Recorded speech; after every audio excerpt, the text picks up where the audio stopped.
juntos novamente para estudarmos o livro Mediunidade e Sabedoria, uma conversa amiga entre Carlos Bacelli e Odilon Fernandes. Item 391. Os espíritas nos afligimos por novas revelações do mundo espiritual.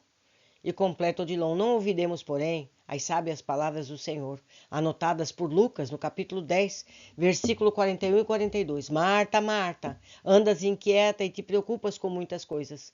Entretanto, pouco é necessário, ou mesmo só uma coisa. Maria, pois, escolheu a boa parte, e esta não lhe será tirada.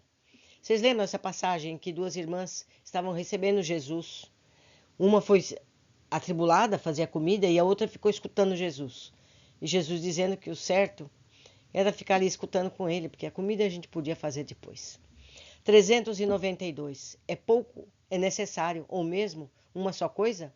Diz Odilon. O amor, a única coisa necessária é o amor. O resto a gente dá um jeito. Item 393. O amor é mais importante que a verdade? O amor por si só é capaz de realizar autênticos prodígios, mas o que pode a verdade sem o amor? 394. Doutor Odilon, o médium pode ir ao espírito ou deve sempre se manter na expectativa de que o espírito venha a ele? Diz Odilon, em mediunidade, respondemos sem escrúpulos que o ideal é que o espírito venha ao médium e o médium vá ao espírito. 395, em nosso caso. E Odilon diz, o que você acha? 396, eu acho que acontece conosco o que o senhor disse, caminhando um para o outro e nós nos encontramos. Não sei se estou sendo pretensioso.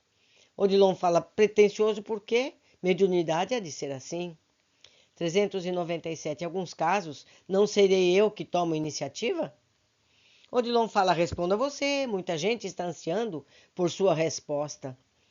398, diz Bacelli, creio que sim. Às vezes a iniciativa do contato parte de mim.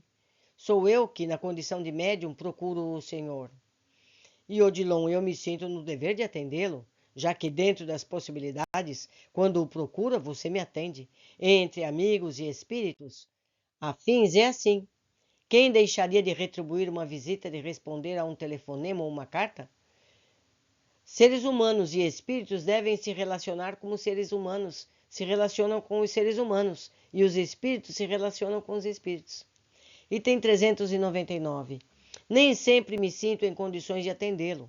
Não é questão de tempo, o senhor sabe, as lutas da vida, as atribulações cotidianas, o pensamento que vacila, a falta de recolhimento íntimo, o cérebro obnubilado, disse Bacelli. E Odilon continua, a nossa condição de espíritos libertos do corpo não nos isenta de problemas semelhantes.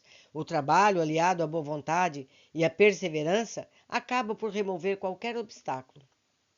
Você já pensou que a dificuldade que por vezes experimenta no intercâmbio pode ser minha? 400. A do senhor, que com certeza é reflexo da minha.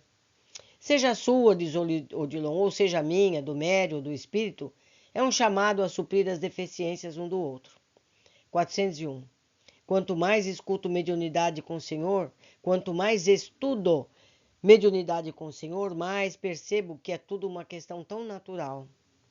E Odilon completa, a tendência é que o intercâmbio mediúnico se torne o mais natural possível, tornando-se que de fato é, mediunidade é interação intelectiva. 402. Todavia, o transe evidente, que inclusive provoca alterações fisionômicas do médium, não impressiona mais os descrentes? Sim, diz Odilon, para quem se detém na superficialidade do fenômeno. 403. Mediunidade é sutileza? E Odilon nos diz, à medida que o médium se educa, se espiritualiza, o fenômeno se sutiliza. Item 404. O que dizer então dos fenômenos de efeitos físicos? Odilon explica. Há extrema diferença entre a luz que emana de uma estrela e a que irrompe das chamas de uma fogueira. Existem fenômenos físicos que se caracterizam pela primitividade e outras pela sublimidade.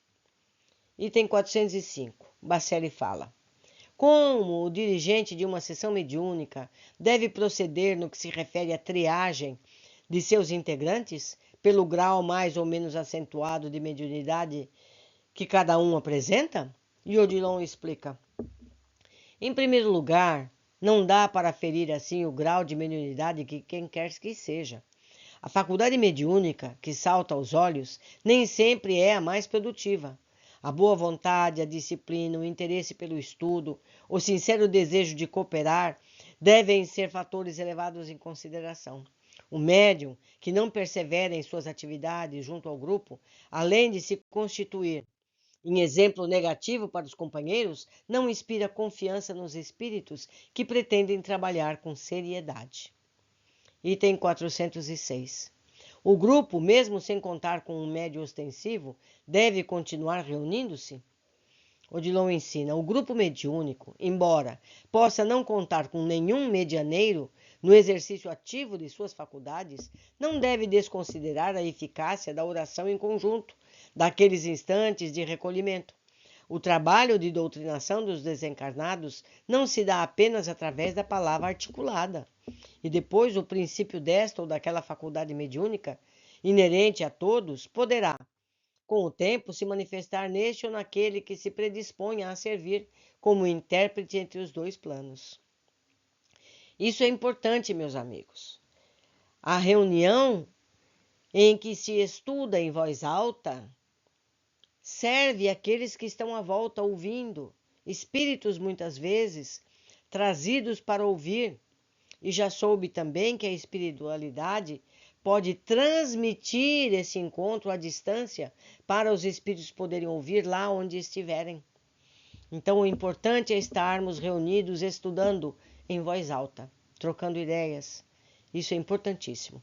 Item 407. Há um médium ostensivo, inconstante e indisciplinado? Diz Odilon, é preferível alguém que concorra para a harmonia do grupo e que se sinta responsável nas tarefas espirituais que abraça. Por vezes, o médium relapso termina por ser um instrumento de desagregação. Item 408. O médium ostensivo costuma ser mais assediado pelos obsessores?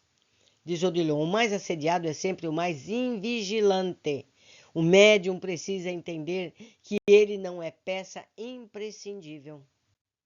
Item 409.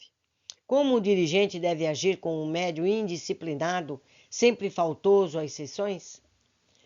O Odilon explica. Esgotadas todas as tentativas no sentido de sensibilizá-lo fraternalmente, somos de parecer que o dirigente, embora ao natural constrangimento imposto pela situação, deve sugerir-lhe uma reciclagem, convidando-o a que se afaste temporariamente do trabalho mediúnico ativo, cedendo lugar a um outro que esteja à espera de oportunidade de ser útil. Item 410. E se ele se melindrar e não voltar mais? A decisão será sempre dele e as consequências também, explica Odilon. 411. Porventura, o dirigente não deve evitar decisões extremistas? Odilon ensina, atentemos para o que foi dito, esgotadas todas as tentativas no sentido de sensibilizá-lo fraternalmente. Certo? E Bacelli segue, não existem dirigentes que se prevalecem inadequadamente de sua autoridade? Sim, existem, diz Odilon. 413. A que tipo de reciclagem o médium faltoso às reuniões deve ser convidado? Ao estudo, diz Odilon, e ao trabalho voluntário nas tarefas assistenciais da casa. 414. Por quanto tempo? Até que, mais consciente de suas obrigações, tome a iniciativa de requisitar o seu retorno ao grupo, pelo qual, de certa forma, não estava tendo consideração. Infelizmente, existem medidas disciplinares que necessitam ser tomadas. 415. Pergunta Bacelli. Os espíritos superiores se vinculam a um médium que não persevere? Odilon nos diz, os espíritos superiores não se ocupam com aqueles que não lhes correspondam às expectativas. 416. Como lidar com a arbitrariedade do dirigente de uma sessão mediúnica? Odilon fala, os integrantes do grupo devem tentar o diálogo. 417. E se ele não muda? O dirigente que não agrega acabará ficando sozinho. Os médios vão embora. 418. É lícito deixá-lo fazer o que quer? Não, diz Odilon. Não. O dirigente não é porque é dirigente que tem... Não pode ser um ditador. 419. Os companheiros do grupo podem destituí-lo da liderança? Odilon fala, é profundamente lamentável quando se chega a tais extremos. 420. O senhor poderia ser mais claro? Odilon diz, porque nós, os desencarnados, devemos assumir por vocês a responsabilidade de tal decisão? Meus amigos, é assunto de encarnado. Nós que temos que resolver. Por hoje terminamos. Aguardo vocês no capítulo seguinte. Abraços.